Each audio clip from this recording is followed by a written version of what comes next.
Friends, Mars, Jupiter గ్రహాల మధ్య ఉన్న ఆస్ట్రాయిడ్ బెల్ట్లో ఈ 16 సైకి తిరుగుతోంది. ఇది సాధారణ రాతి ముక్క కాదు. దీని వెడల్పు దాదాపు 226 కిలోమీటర్లు, అంటే దాదాపు మన హైదరాబాద్ నుండి విజయవాడ అంత దూరం. శాస్త్రవేత్తల విశ్లేషణ ప్రకారం ఇది ఒకప్పుడు ఒక గ్రహానికి ఉండాల్సిన లోపలి భాగం. ఏదో భారీ ప్రమాదం వల్ల పైన ఉన్న రాళ్లన్నీ పోయి కేవలం లోపల ఉన్న బంగారం, ఇనుము, ప్లాటినం నిక్షేపాలు మాత్రమే ఇలా ఒక కొండలా మిగిలిపోయాయి.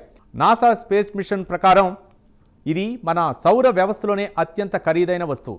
10 క్వాడ్రిలియన్ అంటే 1 పక్కన 16 సున్నాలు.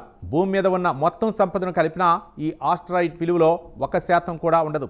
ఒకవేళ ఎలన్ మస్క్ లేదా నాసా ఈ నిధిని భూమి మీదకి తీసుకొస్తే అప్పుడు బంగారం ధర ఇనుము కంటే తక్కువైపోతుంది. ఎందుకంటే మార్కెట్లో సప్లై పెరిగితే రేటు పడిపోతుంది కదా.